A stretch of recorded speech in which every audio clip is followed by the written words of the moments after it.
இந்த காணொளி கேரளாவில் சமீபத்தில் நடந்த ஒரு ஆச்சரியமூட்ட ரொம்ப ஒரு அருமையான விஷயங்க. அதாவது ஒரு குழந்தை ரோட்டில் நடந்து போயிட்டு இருக்கும்போது பபிள் கம் என்ன சாப்பிட்டுட்டு இருந்திருக்காங்க. டக்குன்னு தொண்டையில் மாட்டிடுச்சு.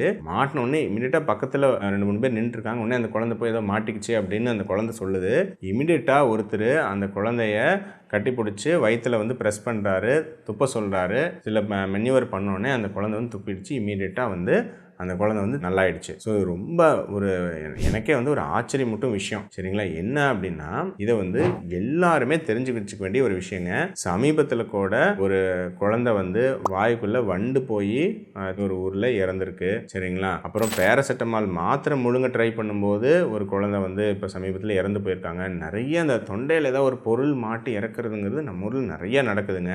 ஏன்னா தொண்டையில் இப்போ நம்ம முழுங்க ட்ரை பண்ணும்போது மூச்சு குழாயில் போய் ஒரு பொருள் குழந்தைங்களுக்கு மாட்டிருச்சு அப்படின்னா நீங்கள் பக்கத்தில் தான் ஒரு கிளினிக்கோ ஏதோ இருக்குன்னா கூட அது போகிறதுக்கெல்லாம் டைமே இருக்காது. ஏன்னா அதிகபட்சம் உங்களுக்கு 1-2 நிமிஷத்தில் நீங்கள் அந்த பொருளை உள்ளேருந்து வெளியே எடுக்கலை அப்படின்னாவே உங்களுக்கு டோட்டலாக மூளைக்கு போகிற ஆக்சிஜன் வந்து கட் ஆகிடும். உங்களுக்கு வந்து இறப்பு வந்து நடந்துடும். அதனால தான் நிறைய டைம் வந்து பார்த்திங்கன்னா மருத்துவர்களுக்கே வந்து பார்த்திங்கன்னா இது மாதிரி ஏதோ தொண்டையில் மாட்டி இறந்து போன சம்பவம்லாம் நிறையா வந்து பெரியவங்களுக்கு கூட நடந்திருக்கு. அது குழந்தைங்களுக்கு இது ரொம்ப காமன். ஸோ இந்த மாதிரி ஏதோ ஒன்று குழந்தைங்களுக்கு தொண்டையில் ஏதோ ஒன்று மாட்டிடுச்சுன்னா டக்குன்னு பண்ண வேண்டிய விஷயம் என்னங்கிறது நான் சொல்கிறேன். ஹெய்ம்லிச் மேனியோவர் அப்படின்னு சொல்லுவாங்க. அப்படின்னா என்னென்னா ஒரு பெரிய குழந்தைக்கு இது மாதிரி தொண்டையில் மாட்டிருக்கு அப்படின்னா அந்த குழந்தைய பின்னாடி இருந்து நீங்கள் கட்டி பிடிச்சி வயிற்றில் வந்து இப்படி அழுத்தி பிடிச்சி உங்களுக்கு வயிற்றில் இப்படி ப்ரெஸ் பண்ணணும். சரிங்களா? இவர் சூப்பராக இந்த நபர் பண்ணார். நல்லா ப்ரெஸ் பண்ணணும். ஒரு 4-5 வாட்டி நல்லா த்ரஸ்ட்டு, நல்லா அதுவும் மேல்புறம் பார்த்த மாதிரி வெறும் வயிற்று அழுத்தக்கூடாது. நல்லா கொஞ்சம் மேலே ஆங்கிளில் வயிற்று பிடிச்சி நல்லா ப்ரெஸ் பண்ணணும். ஒரு 4-5 முறை நல்லா ஃபோர்ஸாக ப்ரெஸ் பண்ணி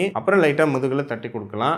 டக்குன்னு அந்த காற்று வந்து நுரையீரல்லேருந்து வெளியே வரும்போது டக்குன்னு அந்த பொருள் வந்து மூச்சு குழாயிலேருந்து டிஸ்லாஜ் ஆகிடும். அதே மாதிரி சின்ன குழந்தை அப்படின்னா அந்த குழந்தைய நம்ம மடியில் படுக்க வச்சு வயிறு வந்து நம்ம தொட மேலே இருக்கிற மாதிரி நல்லா முதுகில் வந்து நல்லா தட்டி கொடுக்கணும். நல்லா ஃபோர்ஸாக தட்டும்போது அந்த பிரச்சனைனால வெளியே வந்துடும். இதை பற்றி எல்லாருமே நீங்கள் தெரிஞ்சு வச்சுக்கணுங்க. குழந்தைங்களுக்கோ பெரியவங்களுக்கு ஏதோ டக்குன்னு தொண்டையில் மாட்டிச்சு மூச்சோட கஷ்டப்படுறாங்க, சோக்கிங் அப்படின்னு நடந்தால் இமீடியட்டாக அந்த ஹெம்லிச் மெனுங்கிறத பண்ணும். இதை பண்ணி தான் அருமையாக அந்த நபர் அந்த ஒரு குழந்தையோட உயிரை வந்து காப்பாற்றிருக்காரு. இது ஒரு சாதாரண விஷயம் கிடையாது. கட்டாயம் உங்கள் வீட்டில் குழந்தைங்க இருக்காங்களோ இல்லையோ எல்லாரும் தெரிஞ்சுக்க வேண்டிய ஒரு விஷயம். நான் பொதுவாக இந்த வீடியோவில் எல்லாத்துக்கும் ஷேர் பண்ணுங்கன்னு நான் சொல்ல மாட்டேன். ஆனால் இதை கட்டாயம் எல்லாத்துக்கும் பகிருங்க. இது ஏன்னா எல்லாரும் பார்த்து பழகி தெரிஞ்சுக்க வேண்டிய ஒரு விஷயம். எப்போ வேணாலும் ஒரு உயிரை காப்பாற்றலாம்.